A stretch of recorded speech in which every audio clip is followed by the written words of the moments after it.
My name is Tony Litt. I'm the MD of Sunrise Radio, and it's my immense pleasure to bring you the official Sunrise Radio podcast. We are the #1 commercial Asian station in the United Kingdom, with many firsts to our name, and we continue to be the voice of British Asians who have given us their love and loyalty over 30 years. It's a legacy we cherish and a responsibility that we don't take lightly. Our aim has always been to entertain the listeners with the best of Bollywood and Bhangra, while also addressing their concerns. A real voice for the community, a vibrant community, and a great nation. We are proud to be British and Asian. This podcast is a compilation of some of the things we do on the station, with a stellar lineup of presenters who each have their own personality and style. It's entertaining, informative, engaging, and we hope you will enjoy it here as a podcast if you are unable to tune in to the radio. Don't forget to subscribe and tell your family and friends about this podcast, and do leave us a comment on what you think. We'd love to hear from you. All the best always. Team Sunrise. The UK's biggest station mix. Sunrise Radio. Hey, my name is Shabnam Sahi. Welcome to the official Sunrise Radio podcast. I'm on your radio weekdays from 9 a.m. to 12 noon. If you've heard the show, you know what to expect from it. But here are some exciting, interesting Bollywood stories that you may have missed. This time round, served up as part of our official Sunrise Radio podcast. Enjoy. Shah Rukh Khan, Deepika Padukone, John Abraham heading off to Spain very soon to finish the last schedule of that Pathaan shoot. That has been the buzz for a while now. Apparently, one key romantic song and several action sequences are to be canned across various parts of Spain. Now, Aditya Chopra and director Siddharth Anand, they're very keen to not let the Aryan Khan incident, which disrupted their schedule completely, impact either the look or the feel of Pathaan, which is their most ambitious project yet. And after Shah Rukh Khan revealed his present look in an ad, what did you think? I mean, I always find that when a man tries to look his age and play his age on screen, it is absolutely irresistible. So that salt and pepper beard and, not trying to look 20 years younger than he actually is, but actually acing that middle age. It is middle age, but how handsome does Shah Rukh look now? That's what I personally feel. What do you think? Well, fans, when this look was revealed, they completely went gaga. ऐसा भी सच है, ये भी सच है कि अभी इस वक्त we are so desperate to see Shah Rukh in something, anything, that I suppose anything he unveils becomes immediately magical. But nonetheless, Shah Rukh Khan looking like $1 million one more time, which is absolutely great. Now, naturally, Shah Rukh Khan fan club, they are counting down the days for his next film to release. Shah Rukh Khan and Raju Hirani's next, which dwells on things like immigration and roots and identity, and it channels that sentiment via Punjab ke sarson ke khet and Canada ke snowy peaks. That's what I'm guessing. Now, this film spans a vast timeline. Sunne mein aaya ki many special cameos have been supposedly drafted in. Jim Sarb, Vicky Kaushal, many other famous faces will crop up in this film. Ye bhi sunne mein aaya hai ki Aryan Khan, away from the IPL auctions, allegedly he is making his debut as a writer, very keen to pen a film and also a web series. I have no idea what Aryan is going to be writing on, but I can definitely predict he will not be writing on a narcotics trade, I'm sure. Now, former Bollywood superstar and the disco dancer that Bappi Lahiri sang for and immortalized, Mithun Chakravarti ki baat kar rahi hu main. Mithun Chakravarti is in the news a lot because he's about to make his OTT debut in a psychological thriller titled Bestseller. Mithun da plays Lokesh Pramanik, the Assistant Commissioner of Police, the ACP, investigating a rather devious case. Lekin OTT se dur, talking about his career and Bollywood in general, he dissects the anatomy of today's showbiz landscape. And Mithun Chakravarti says, I have to be realistic. I have to try and embrace the reality of how entertainment works today. I can't afford to swim against the tide and dwell on my superstardom from the past. That would be foolish, right? आज भी अगर मैं सोचूं अपने आप को कि भाई मैं disco dancer हूं, that's going to be my mistake. He says, playing nuanced, age-appropriate roles, that is what I intend to do, and especially roles that appeal to me. Frankly, if you ask me, I know people are very excited about the fact that I'm finally embracing OTT, but to me, it doesn't make an iota of difference whether it is a film, a drama, a TV serial, OTT, jo bhi ho, chahe wo stage bhi ho, as long as it appeals to me, that's what matters. Now, after winning the National Award for Mrinal Sren's Mrigya in 1976, that's how he started, followed by a spy thriller Suraksha in 1979, then practically owning the 80s with films like Disco Dancer, Dance Dance, Pyar Jhukta Nahi, Kasam Paida Karne Wale Ki, Commando, and so many other films. Mithun Chakravarti shares wise words, especially for today's generation, when he says, stardom is great, but you know what? It puts you in a very, very, very lonely place. Be a good human first. Keep your friends close, even when you're the biggest thing in Bollywood. Because one day, you will need them again when all this fades away. And guess what? It fades away very quickly. See, maybe to exactly yahi keh rahi thi. I mean, only the other day, I was 21. I could do 3 late nights on the trot without blinking. Now I seem to need 3 naps to deal with 1 late night. Now, who wants to see Deepika Padukone and Salman Khan in a film together? Many, many fans, apparently. And they are curious why no one has approached them with a script yet. So, trashing rumours that she actually has a problem with Salman, that is what the rumour says. Trashing all of that, Deepika Padukone recently revealed in an interview that it was Salman who actually approached her first with a film offer before anyone else did.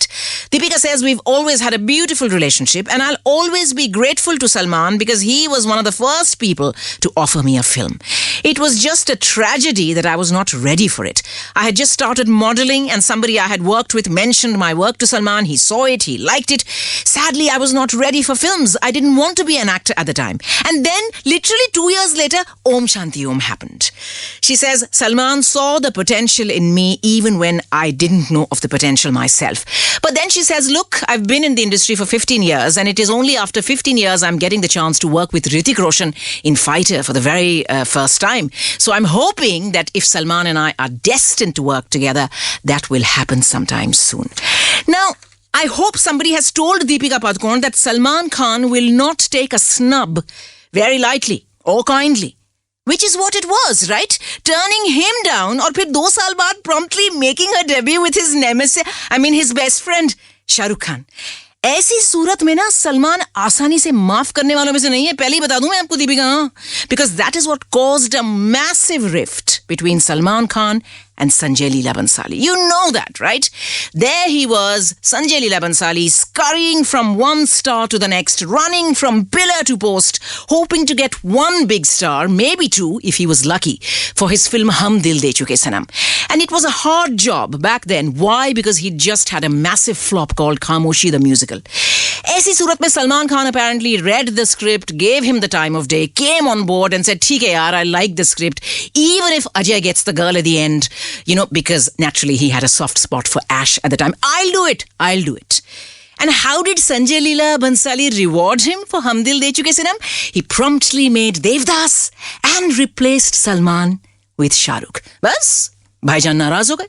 जाओ, मैं तुमसे बात नहीं करता. अब मनाते रहना मुझे. हाँ, प्लीज संजय जी, आप तो उन्हें माफ कर दीजिए ना. सुनने में यह आया है कि माफी Sanjay Leela Bhansali Salman se nahi. It is the other way around. Apparently, Salman has been in hot pursuit of Mr. Bhansali, saying that, yaar, let bygones be bygones, yaar. Too much water under the bridge, yaar. Let's make a film together, please. कभी-कभी एक film की कहानी के साथ-साथ उसका opening scene जो होता है ना, that also becomes spectacularly memorable for one reason or the other. It becomes a searing memory. Each time you revisit that scene, it really moves you. And it certainly moves me, and I'm sure I'm not alone. Who remembers, for instance, the opening scene from Amir Khan's Lagan? Champaner, Bharat ke beech basa ek gaon. Or my most favorite lines ever in that haunting baritone, the opening lines from Parinita. सन 1962, कलकत्ता. रिक्शों का, ट्रामों का, coffee house की शामों का शहर. परिवर्तन के प्रयास का, कालीबाड़ी के विश्वास का. रसगुल्ले की मिठास का, फुचके के तीखे एहसास का शहर. प्रेम के ढाई आखर का, लोलिता और शेखर का शहर Calcutta.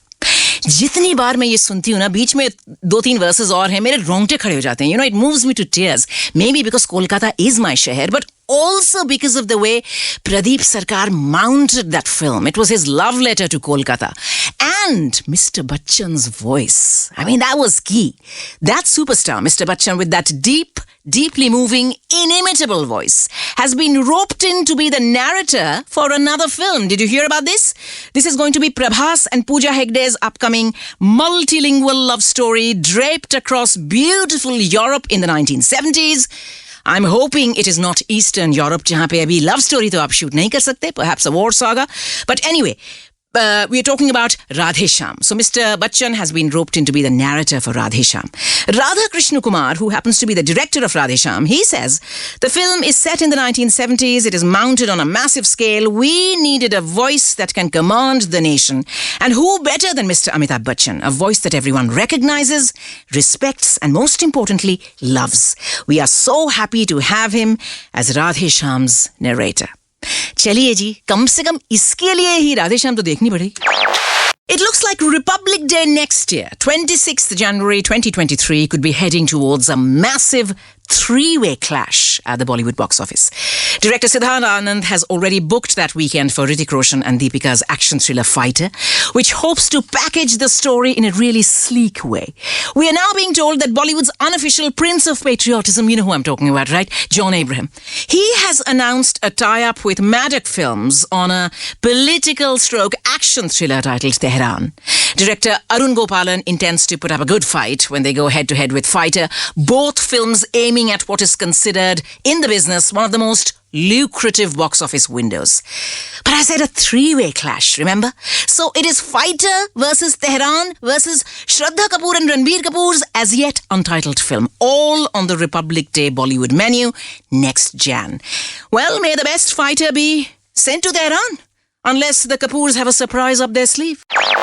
Now, little bits and pieces of the interview Team Gangubai did at the Berlin International Film Festival. These are now being widely shared on social media, naturally, ahead of Gangubai's release tomorrow. Sanjay Leela Bhansali told the press how Alia's boyfriend, Ranbir Kapoor, apparently complained to him about Alia speaking just like Gangu at home, refusing to let go of the persona the whole time that they were shooting. Now, talking very passionately about the Dholida song, Sanjay Leela Bhansali said, I didn't know that Alia was such a good dancer, yeah, but when she danced to Dholida, I thought, here is an actor who has finally transcended. It is a very goose-flesh moment for me, he says, to even talk about it. When you transcend, when you forget who's in front of you, what you look like, what you feel like, you just become one with that character and you express all the angst, all the anguish, everything that your character is feeling in that one song. Alia poured her heart and soul into Dholida. He says, it is a song that I will take to my grave. It is, I think if there is any shot that I want to be played when I breathe my last, it will be Alia doing that shot because it is completely the best thing that I've seen an actor do in a very long time. Oh, we shall ask you that question one more time, Mr. Bhansali, after you make your next film. Meanwhile, actor, dancer, Shantanu Maheshwari, he's loving the attention his work is getting right now. He plays Gangubai's one true love. And he's seen in the Jab Saiyan Aaye Shaam Ko To Lag Gaye Chand Mere Naam Ko wala gana. And he says that what a learning curve. How amazing the experience was. Shantanu Maheshwari कहते हैं कि I have only one person to thank for this dream come true, and it is Sanjay sir. When I got to know I have been selected, I was thrilled because I was getting to work with the best. Initially, I was nervous, but his passion is what drove me to perform even better than what I thought I was capable of. Getting to be a part of Sanjay Leela Bhansali's films, especially songs. I mean, that is a learning experience like no other. Working with him, being able to take part in the discussions that we have before every shot, every scene, as an actor, as a performer, as a dancer, that gives you immense confidence. जब आप देखते हैं ना कि the captain of your ship knows exactly how to chart the journey. It is so gratifying. And Alia Bhatt said something which really made a lot of sense to me, and it really, gives you an insight into how Sanjay Leela Bhansali's mind works. Alia said, normally when you go on set, a director sits you down, you already have the script. They tell you, okay, this is the look, these are your clothes, that's going to be the location, this is your co-star, ye aapki line hai, madam, yaad kar lijiye, and then, kind of get into character and deliver your lines the best you can. She says Sanjay Leela Bhansali does the exact opposite. Once he hands you the script, he will hand you 500 other references. He'll say ki your character is based on this, especially if it is a real life character. So Alia, in your spare time, I expect you to read all of this. I expect you to have a picture of this Gangubai in your own mind, completely independent of what the script might say. So he doesn't tell you how to get from point A to point B. वो नहीं कहते हैं कि आप यहाँ से यहाँ ऐसे एक्टिंग करके जाइए. वो कहते हैं कि देखिए, आप point A से B के जाने के लिए आप A के बाद Z भी जा सकती हैं, J भी जा सकती हैं, उसके बाद नंबर 14 भी आप जा सकती हैं, फिर कहीं घुमा फिरा के, as long as you get to be in a way that you look convincing, that people buy your story. And, of course, you add to my vision for the film. I'm happy with it. Homework aapko khud karna hai. You have to draw that character from within you yourself. I'm not going to hold your hand there, huh? You're all on your own. Now, director Mohit Suri is back in the spotlight with streaks of grey in his hair and looking very good, but his confidence soaring, as always. He says, since it took me 12 films to reach a position in Bollywood where most people reach in 2-3 films, the route has been long, it has been treacherous, but I have also learned that the key is to chase stories and not stars. This amounts to creative suicide, मैं जानता हूँ, because you're giving content preference over all other parameters that have always been important to Bollywood, but this is how I operate. हम तो ऐसे ही हैं भाई. Now, with an impressive CV that boasts films like Zehar, Kalyug, Wo Lamhe, Raz, Avarapan, Ashiki 2, Murder 2, Ek Villain, Malang, Mohit Suri कहते हैं, I've taken this conscious decision that I'll only work with people who are right for my film. They could be stars, they could be newcomers, it doesn't matter. They have to fit the role like a glove. Then he says, I can proudly say that I make the film that I wish to make. Whether it is a hit, it is a flop, ये तो audience पर depend करता है. I might earn a little less, but it may take me even longer to reach, the highest rung where the top Bollywood directors reside. But ठीक है, I've made my peace with it. मैं बनाऊंगा वही film जो मैं बनाना चाहता हूँ. Mona in Kent, thank you so much for that. I just had a quick look. You're after Zara si dil mein tu jaga de, that song from Jannat, right? I am 100% sure we had that song. But right now, my computer is saying, Shabnam Sahi, not there. You can catch Shabnam Sahi, the ultimate storyteller, weekdays 9 a.m. till 12 noon.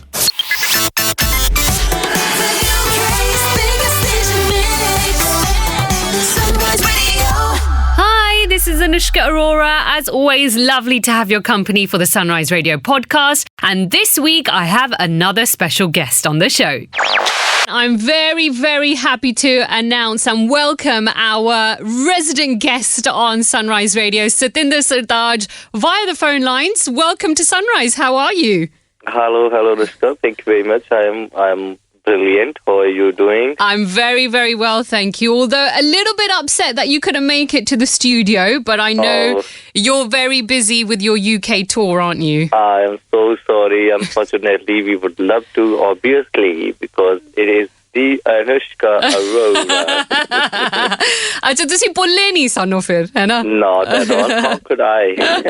I'm glad to know that. Satinder ji, look, it's so nice to have you back here in the UK after such a long time. I think it's about time we had a little bit of a catch up. So tell me, how have you been? I mean, how has the pandemic been for you? As an artist, what have you been up to over the last couple of years? As there is a slight difference between as an artist and as a creative artist. Mm-hmm. So I'm telling you, being a creative person, this was the most fertile year in my entire life because I was too focused. I was in my own zone at home, in my Riyazat Gah, in my studio. Wow. And I have created 120 70 new songs with compositions. Wow. So that's how the pandemic has been with me. Otherwise, I know we should also reckon the losses, what have happened throughout the globe. That is the saddest part of it. But despite that, if you are looking on the positive side, the nature has blossomed more, the sky is more bluer, and there are so many things which has happened in a positive aspect. And particularly, if you have heard our song, it is called Kuch Badal Gaya Hai. Hanji. That was describing the entire, the cosmos, what I have actually witnessed during that pandemic. That was the one part of it. The other was by the creativity. And the third was during that pandemic in last December, we flew to London, to your beautiful city, and shot a music video. It is called Nadan Vihiyas, which you probably have heard. Yes, I have. मतलब तुसी last year भी London आए तां भी नहीं मिले इस हुन भी इत्थे आए हो तां भी नहीं मिल रहे हो हद नहीं हो गई वैसे हद नहीं हो गई वैसे इस बारी तो मैं कोशिश करदा है नहीं जे किसी तरीके My God मैं ते बहुत ही नाराज हो गई मैं ते होर ही नाराज हो गई ਤੁਹਾਡੇ ਨਾਲ ਹੁਣ ਤੇ last year or trip was so silent because it was pandemic, we just shot the video because the Royal Albert Hall London has given us those dates and we had to fulfill those, kind of criteria and the things. Yeah, no, absolutely. मैं ते सोचिया तुसी UK दा tour खत्म करके सीधा studio आ जाओ. है ना? Actually, Bilkul. I think you should end your UK tour by coming to the Sunrise before Studio. Anything else, aren't you coming to any of our concerts? ਤੁਸੀਂ ਬੁਲਾਇਆ ਹੀ ਨਹੀਂ ਫਿਰ ਅਸੀਂ ਕਿਵੇਂ ਆਈਏ ਇਹਨੂੰ ਕਹਿੰਦੇ ਪੰਜਾਬੀ ਚ ਮੇਨੇ ਨਹੀਂ ਇਹ ਤੁਸੀਂ ਆਪੇ ਦੱਸੋ ਇਹ ਕਦੀ ਹੋ ਸਕਦਾ ਕਿ ਤੁਹਾਡਾ ਸ਼ੋਅ ਹੋਏ ਤੇ ਅਸੀਂ ਨਾ ਆਈਏ that's what I'm assuming. Yeah. No, absolutely, I will but definitely. I love these mene too. Yeah, I know. No, so Taji, it's honestly, you are probably one of those very, very special artists that we get to witness here live when you come and perform. And the fact that you are you're also... too kind, No, Sachi Dasa. When somebody asks me, Anushka, what is one of your best shows that you have hosted, I will always say yours. 28. It was, yes. That was one of the best shows ever, honestly. Whenever we have to show our show footage, look, someone in Chandigarh, when someone is coming from Mumbai or wherever, if we have to show one of our concerts, in my entire life, that is the Wembley Arena 2018, where Anushka Arora was hosting concert. And you were saying ladies and gentlemen. It was so good, honestly. So I will never ever forget that show. It was absolutely brilliant. And of course, you're performing again here, but this time at the iconic Royal Albert Hall. An iconic artist, an iconic venue. I mean, how are you feeling? Iconic audience. Absolutely, yes. I'm not going to take that away from the London audience because they are so special. But how are you feeling about performing at the Royal Albert Hall? Last time when we performed, it was 2nd of May 2014, and this is my second performance in this most prestigious concert venue on planet Earth, I would rather reckon. This is, honestly, this time it is more like, you have the responsibility now. Yes. Yeah. Because, people are coming from Glasgow, people are coming from Edinburgh, people are coming from throughout the United Kingdom, England, and Wales, probably. Yeah. etc. So it is like you have to entertain them. They should feel blossoming inside out when they are inside the Royal Albert Hall, and it is entirely up to you. So I have to maintain that particular, zone of beauty and nostalgic feel. Obviously, people are from Punjab. They do love and miss their homeland, their parents, their farms, their villages, their language, and many things. So that is kind of the beauty of a performing artist is like it is this. You have to do now, and otherwise it is not a recording like you can retake. And so, yeah, I am happy also. I am less excited, but more like kind of responsible. Yeah, no, I definitely agree with that one. Satinder ji, you know, you work so hard. You said that you've composed 170 songs over the last couple of years. No, not couple of years. It is 6 months. 6 months. Wow. I mean, how is that even possible? World record? I think this must be. We should put you in the Guinness Book of World Records then. Yeah, that in one day, sometimes it is 2 songs with composition, sometimes it's 3, sometimes it's 5. Wow, that is amazing. So I'm hoping that you're going to release a lot of new songs for us over the really quickly. Days, Anushka, you know what? These days, what I'm doing, if I'm on touring Northern America, if I am traveling from Vancouver to Victoria in a ferry, whoever the friend with me, I will ask him, okay, put the phone on the horizontal zone and put the video on. Let's shoot the music video. This is all we are managing because it is the content is too much. Yeah. And you need to release it like this. Absolutely. So at my house, there is a studio. I dub my entire songs by my own single self. Wow. This is the beauty of you. This is the beauty of Satinder Sartaaj. This is why we love you so much. Yeah. So these days, I have shot 10 music videos on my own iPhone. My God. And wow. you will see in near months, we will release an album. It is called Travel Diaries. Wow. And all 10 music videos which are shot on my own phone are going to be public. Oh my God. Published. I can't wait. Jaldi release karo tusi. Now, Satinder ji, Hanji. Sorry to interrupt. And one last thing Hanji. that no one knows yet. It is exclusively for you. We were in Newcastle for a concert. And in the afternoon, before the concert, I was shooting on my phone the music video in Newcastle. Oh my God. Wow, this is unbelievable. I really can't wait to see the footage of this, especially the Newcastle footage. I'm looking forward to that one. That is mini London. I never been there. Have you been there? To Newcastle? No, Yes. I haven't actually. Oh, it is gorgeous. Oh. It is historical. It is whatever. Such, my first love is history and old architecture Yes, buildings. I know this. And yes. Newcastle has everything in like that. So, Oh, wow. yeah. That is lovely. So nice to hear that. Satinder ji, just one message to all of your fans who are listening to you right now, all of your fans who are going to come and see you. Some people may not be able to, for whatever reason, not be able to come. But if you can give a message for them and maybe sing a few lines of any of your songs. First of all, thank you very much, Anushka, and the listeners of Sunrise. I know you are coming to Royal Albert Hall, London, but if you are not, that is equally fine, because that must be the very, very fine and reasonable thing, which is very much considerable.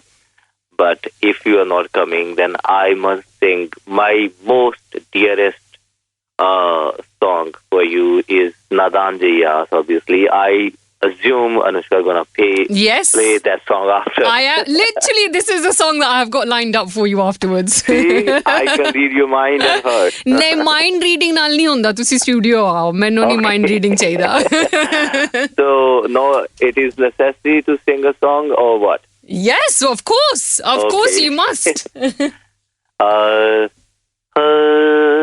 सूरज नो फिक्र साडी वेले ने शमा दे ऊपरों सरनावे है नहीं मंजिल मुकामा दे सफरां ते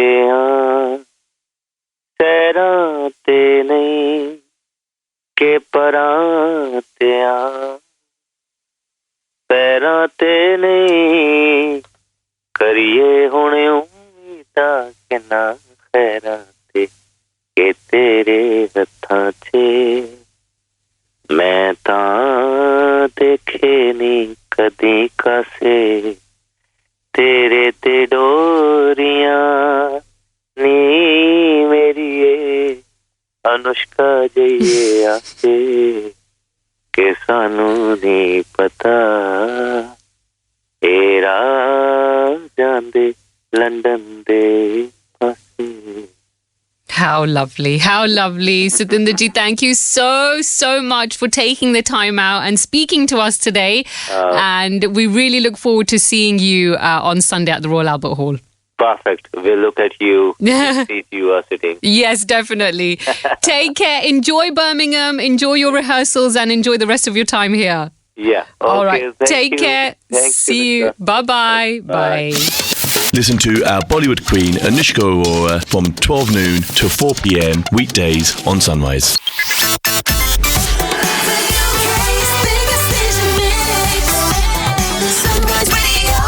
Hello, this is Sonia from Drive Time on Sunrise. I'm on your radio every Monday to Friday from 4 p.m.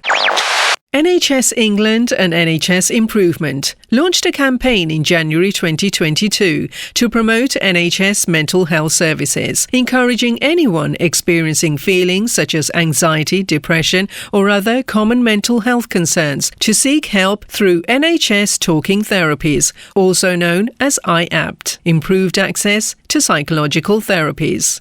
Talking therapies can be offered in a number of ways, including a self-help workbook with therapist support, as an online course, over the phone, one-to-one or in a group. Appointments with therapists are conducted in confidence and help is available in person, by video consultation, telephone or interactive text.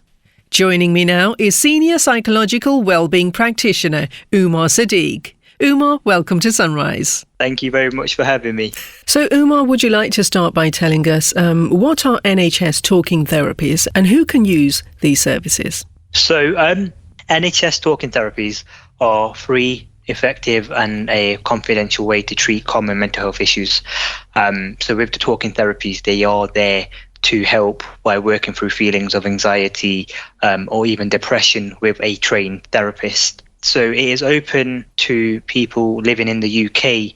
You know, if you've got a GP that you're registered with a GP in your local area, you'll be able to access your local IAPT service. So that stands for Improving Access to Psychological Therapies. So it's mainly Talking Therapies who offer support to those struggling with anxiety or low mood. And how can we access the NHS Talking Therapy service? So you could either refer yourself through your GP, or alternatively, you can self-refer through nhs.uk/talk. And what's meant by free and confidential service? What does that mean exactly? So free and confidential, what we mean by that is you don't pay anything towards these appointments, and confidential, everything that we talk about during any appointments stay within the service. So data isn't shared, your notes aren't shared with anyone. Your GP will probably be involved in keeping updated about your care. You know, we don't share any information to any other agencies. Right. Okay. And that's really important to know, isn't it, when someone's going through, to know that, you know, whatever the reasons are behind it aren't discussed. Definitely. I mean, I know, especially in the South Asian community, confidentiality is a big thing.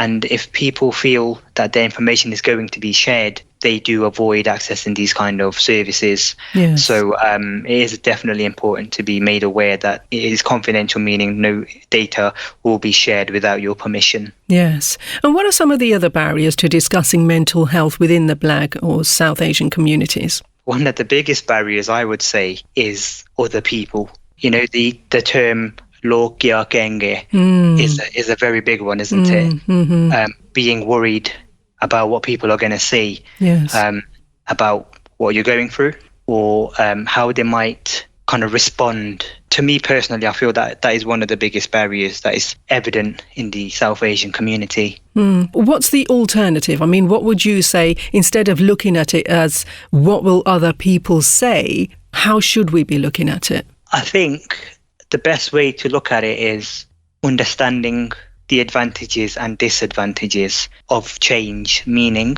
if we are struggling with anxiety or low mood, asking ourselves, if we can improve our state, what are the advantages? And if I am not able to kind of take the steps, what are the disadvantages of staying the way that I am? And it's a very personal question. You know, the advantages and disadvantages are going to vary from people, from person to person. So if we're able to understand that we are human at the end of the day, and people's opinions are going to impact us in one way or another, but it's understanding that we need to take that first step. We have to be proactive in managing our own symptoms.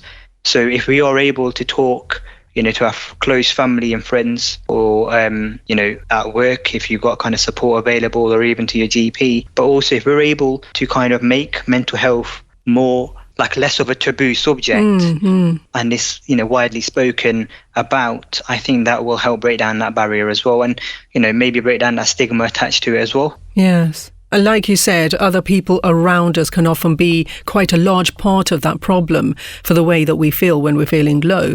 And I often think that if you're around somebody who's going through that problem, it's quite important to actually understand what you might be able to do to help them get better, rather than looking at it as in, what will other people say, or how will this otherwise be labelled? We can often play a massive part in worsening one's symptoms. Definitely. I think being judged is a big one, isn't it? And I think that's one of the many reasons why people in the South Asian community may not talk about this topic as much.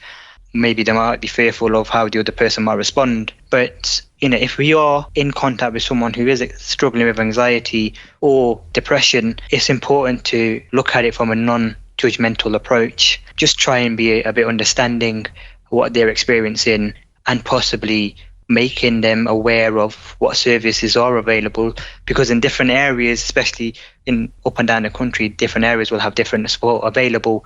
But ideally, talking therapies in most cases can be helpful, definitely. And do you think, would you agree that it's really important for us to know that it's a normal thing for a human being to go through, you know, at times, and if it's not dealt with quickly enough or in the right way, then, you know, symptoms can worsen, but it doesn't mean that it's something to be embarrassed about. It's just a normal sort of process, you know, for the mind and body to go through when you're faced with challenges. Definitely. There are times when I work with my own clients that we talk about highs and lows. And there is a famous quote which I make reference to quite often. And the quote is, rock bottom will teach us lessons that mountaintops never will. Absolutely. So if we go through life always on top of everything, we won't learn the things that we will learn when things aren't going so well. So having ups and downs is part of life, similar to, you know, if you kind of think of a heart monitor, you know, the lines that be on the screen, I don't know the technical term for it, but the line will be up and then it'll be down, but it's showing life, right? This is actually the example that I often use when I talk about mental health. You're absolutely right. That is exactly how I look at it. Life is all about ups and downs. It's when it's a straight line that you have to really worry about it. Exactly. And if you see that straight line in the hospital, then you know you're in trouble. But it's thinking about, what are the things in our control? So if I'm feeling low, or if I'm feeling depressed and I've noticed I'm not going out as much, or I'm becoming irritable and snappy, or I've gone from going to the gym 5 times a week to now I'm not going to the gym at all. In that scenario, what can I do? What am I in control of? Yes. And people might think about, okay, well, I went to the gym 5 times in a week last month. How about I aim to go for 10 minutes on one day this week? Yes. It's gradually building up, rather than kind of jumping in the deep end and then struggling in the long term. You're right. Yes, absolutely. Ummar, can you tell us a little bit about the latest NHS Help Us Help You mental health campaign? Yep. So this campaign is a fairly recent one. So it is aimed to target audiences that aren't really accessing these kind of services. So with the campaign, I mean, some of the research that has been carried out, it was highlighted that over the period of July to August, younger adults and women were more likely to experience some form of depression, with 1 in 3, so 32% of women aged 16 to 29 have been experiencing moderate to severe depressive symptoms, compared to 20% of men the same age. the data has highlighted that 1 in 4 adults and 1 in 10 children experience mental illness. So those are just general examples. But when we start looking at certain communities, it has been highlighted that South Asians were more likely to be concerned about their mental health in 2021. And 42% of the South Asian audience did not seek professional help after experiencing issues because they didn't think it was serious enough. Yes. But 69% of South Asians plan to focus more on their mental health in 2022. So this campaign is designed to make people more aware of what help is available and to, raise awareness that, if you do need support, help is available. You can go through your GP for support. You can make a referral through the website nhs.uk/talk. But also, if English is not your main language, you can also access support through interpreters or multilingual therapists as well. Right. And I suppose this is something that an individual has to do by themselves to kind of learn at what stage does it become serious? At what stage should I be reaching out to somebody for help? As you said, people in the South Asian community often tend to think that it's not that serious. And I think that's one of the biggest issues in the South Asian community, not recognizing when we need support. Yes. And the best way we can identify that is if you notice things aren't going as well as you would have liked, and it's having a negative impact on your own well-being, then that might be one of the early warning signs to indicate that something needs to be done, whether it can be done independently or through professional support. But if we wait until the end moment, it might be more difficult to come through those more severe symptoms. So I'm not saying it can't be kind of managed, but I'm just saying it might take a bit longer than if you were able to identify at the beginning and seek support earlier on. Absolutely. And there really isn't an end to it once it keeps going and going and going and getting worse. The process is much easier if we nip it in the bud as it begins. So once you start seeing those small changes that aren't normal for you on a day-to-day basis, then that would be a good time to reach out. Definitely. Mood is a big one. So like, for example, if you notice, on a usual week, you maybe experienced 1 or 2 occasions where you become quite irritable. And that is you, let's just say, at baseline at a usual level, for example.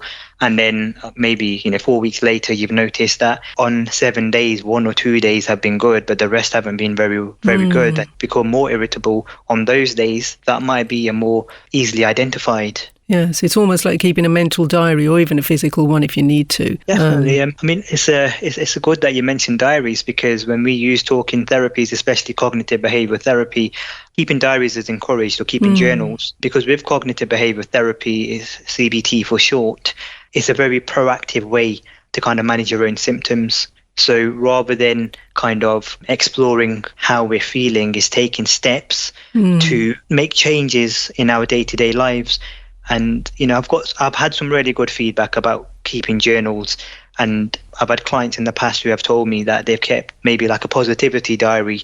So every day they might record 5 positive things that have happened in their day. And, maybe 2 months later, they'll spend a bit of time going through that book, going through that diary. Because as humans, we have a tendency to focus on the negative things, and we do forget about the positive things that have happened. So if we keep in a diary of the positive things, 2 months later, we might have forgotten what had happened. Yes. But going through that book can help bring those feelings back. Yes, it's a good reminder and a nudge in the right direction. Quite possibly when you don't even know that you need it. But yes, there is absolutely a power in writing things down. It reinforces that message mentally and emotionally, doesn't it? Exactly that. And, once it's on paper, we can then take a step back. We can start to look at it from a different point of view.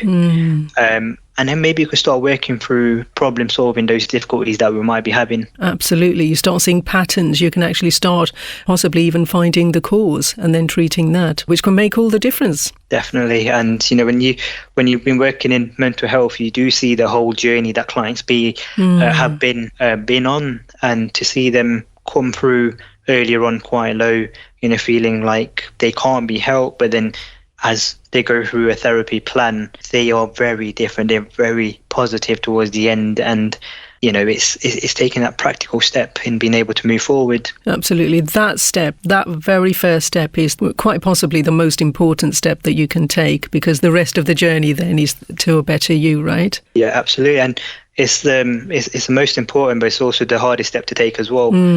Everyone does say admitting that there is a problem is the hardest thing, the acknowledgement earlier on. But once you take that first step, things do start to fall in place, and you will start to notice an improvement. Yes, brilliant. Ummar, I've really enjoyed this chat, and I thank you so much for sharing some really, really valuable information with us, and I'm sure that it'll be very, very useful to our listeners. Thank you. Thank you for having me. Thank you. And it's so, so important to get this message out there.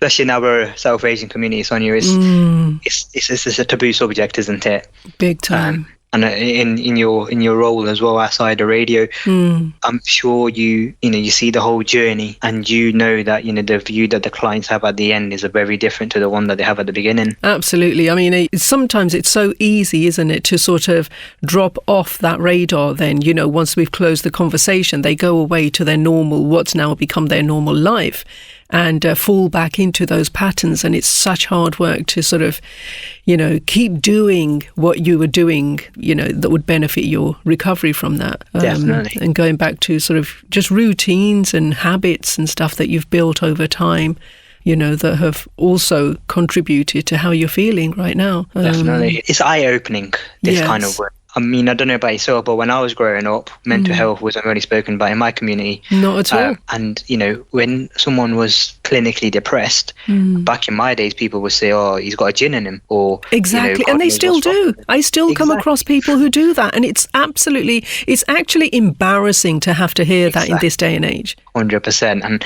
I just be thinking to myself, you cannot say that around this person, because there's no wonder they don't want to get any help because of how you're responding. Yeah. And part of them probably believes that because they can't find another explanation, because they're not talking to the right people. And this is so unfortunate, because this is the kind of thing that can send somebody to the far edge, where you don't ever want to be.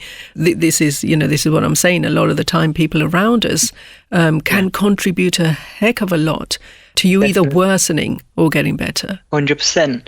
The whole, in Punjabi, obviously you hear of, Log Ya Genge, and it's same in Urdu Punjabi as well. So with the Pakistani culture, majority of Pakistanis are Muslim. So in Arabic, there is a phrase I'll kind of introduce you to, but quite a recent conversation I had, we're going in the last 6 months, one of my elders, one of my aunties and uncles, so I'll call them the elders for the setting the scene, but it was, what are people going to say? And I think I must have had one of them bad days where, when you just fed up of, tiptoeing around people. So I said, what are people going to say? Okay, so in Arabic, we say, Inna lillahi wa inna ilayhi raji'un, which means from God we come and to God we shall return. Right. So if at the end of the day, that's what people are going to say, being a bit kind of blunt here on someone's funeral, then how much should we really be bothered about what they're going to say? Because at the end, we come from God and we return to God, right? Yes, and they had no response. So I don't think they were expecting it. But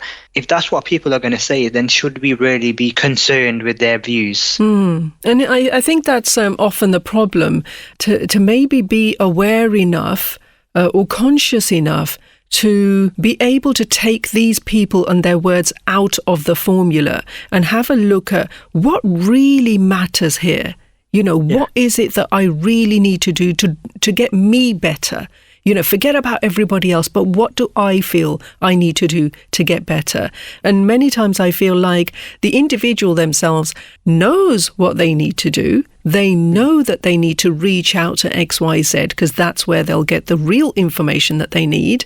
Yeah. But they're a little bit afraid because that's going against the grain of the other people in the room who will think negatively about that or whatever it is that they might say. So I think as an individual, I always say, listen to your gut, listen to your intuition. What is it telling you to do? Do that. But yeah, I think it's a lot to do with people around you. And this is why I talk more about the third person or the second person, as in not the person who's actually going through the mental health challenges, but you as somebody who's in their space, you know, and how can you contribute to getting them better? What are the things that you should be or shouldn't be saying in their company? And even some of the most positive things that they're positive to you might not work in their favour right now because of what they're going through. So just to be a little bit more aware of the language you're using, you know, and just what you're doing and the way you're being around them. It doesn't mean necessarily tiptoeing around them, but just be a little bit more mindful. Especially if you know that the other person is actually going through this journey in life, which many of us go through. And, you know, I'm glad you mentioned language there, because language is a very powerful tool, especially how we respond to others and how we approach people as well. Even though we can empower people, but we can also bring them down as well. So we have to be very careful. Absolutely. Once you spit the words out, you can't take them back. You can't take them back. Yeah. So there is a quote from one of our religious kind of leaders who did say that, you know, in Islam, I've never regretted my silence, but there have been times where I've regretted my speech. And again, that's a very powerful way of thinking about it as well, isn't it? It is, absolutely. It's very important to taste your own words before you spit them out, you know. If anything covered in this interview resonates with you, you can visit nhs.uk/help for more information. The lady with an infectious laugh. You know who it is. Sonia Dutta, Monday to Friday, between 4 p.m. and 7 p.m. to keep you smiling. The UK's biggest station mix. Sunrise Radio. You're tuned to the Love Lounge with the Love Doctor. Right, okay, so I've got to do something very important right now, because I have got someone on the line with me who is ready to get flirty at 8:30. So hang on a minute, we're going to do this right. We're going to do this right this very second. Right, let's do this. Hold on. I've got this. I know what I'm doing. I know. Calling all singles. Are you ready to get flirty at 8:30? Message the studio now and let the Love Doctor of Sunrise help you find love. That's right. I'm going to help someone find love right now, and I've got them on the phone, and we've got Khalid on the line from Barking. How you doing, mate? You all right? I'm good, thank you very much. How you doing? I'm really good. I'm really, really good. So basically, you're single, and you're hoping the Love Doctor can find that special someone for you today. That's the aim, man. I'm putting my faith in you right now, bro. I love it. Listen, I tell you what, in order for me to do my job, though, I need to ask you a couple of questions about you, just to find out, like, a bit about you and also what you're looking for as well. Is that okay? Of course, no problem. Fire away. All right, cool. My first question to you is, like, how would your best friends describe you? Like, what words would they use to describe you particularly? Like, any particular things that are quirky about you, whatever it is, tell me. I need to be careful because I'm on air, but they probably describe me as funny, spontaneous, and caring. But caring ain't too quirky, but funny and spontaneous are my main two. All right, cool. No, it's funny and spontaneous. I like that. What's the one main thing you hope for in a special partner? Like, it sounds really soppy, bro, but like, I'm just looking for some companionship. I think that for me is like the most important thing. Like, if we're digging deep. I don't think that's that soppy. I think that's really important. That's probably the most fundamental thing you could probably ask for. Very simple. I like it. And also, next question: what makes you different from other guys? Makes me different from other guys. You know what? I'm gonna say I know what I want. I feel like nowadays, guys, girls, whoever, I feel like no one actually knows what they want. But I feel like I got my head screwed on. I know what I'm looking for. I know what I want, and I'm very ready for that chapter in my life. Well, that is very, very sweet, man. I like that. I think knowing what you want is half the battle. So when you do know, you know what you're looking for. So it makes it so much easier. All right, 2 more quick questions for you. I wanted to ask you, right, if you met that special someone today, for example, and you just were in that mood and you were going to serenade them, what would you serenade them with? Like, what song, what music would you use? You know what it is? Like, I'm only 28 years old, but I love the old school Bollywood classics. So a bit of Dekha Jo Pehli Baar, all those sort of things. I feel like they're so old is gold, and you can't go wrong with them songs there. You know? You are a true romantic at heart, aren't you? I love it. I love it. Okay, last but not least, very important question to ask you as well. What would a woman need to do to win your heart? Ooh, that's a very good question. Exactly. You know what? Yeah. Make me laugh. I feel like just engage in the conversation, make me laugh. And I feel like laughter leads to friendship, friendship leads to companionship, and I feel like that's my answer, laughter. Make me laugh. I love that. Do you know what? For me and my wife, never a day goes by when we don't have at least 2 or 3 laughing fits every day at each other, because we just always laughing about something or another, and I think that is what keeps us strong. So I'm with you on that 100%. So let's repeat this, right? Just so we know, you're Khalid, you're 28, from East London. You're looking for someone who's funny. You're spontaneous, you are funny. The one thing that you hope for in a partner is just that someone who's going to give you their companionship. What makes you different from other guys? You absolutely know what you want, what you're looking for. If you were going to serenade a girl, you would serenade her with some classic old as gold Bollywood. I love that, by the way. And what the woman would need to have to win you over is to be able to make you laugh. Does that sound about right? Have we covered it all? You literally hit the nail on the head there, bro. I think that covers everything. So to all the ladies out there, if you heard this and you like the sound of Khalid and you want to get in touch, and maybe for me to put you both in touch, drop me a WhatsApp right now, 07925 700 272. Who knows? We could have the first ever Sunrise wedding. It could happen. She could be listening, or perhaps one of her friends or family are listening right now, and they're thinking, oh, how do I get in touch? Just drop me a WhatsApp, 07925 700 272, and who knows what could happen. Khalid, I want to say to you, man, thank you for being such a good sport, just coming on air last minute and getting flirty at 8:30. And who knows, right? You've just done it. It could happen, it may not, but at least you could say you did it. I appreciate you taking my call. Thank you very much. Oh, you're welcome. I appreciate you, man. Thank you so much. Listen, do me a favor, stay on the line with me.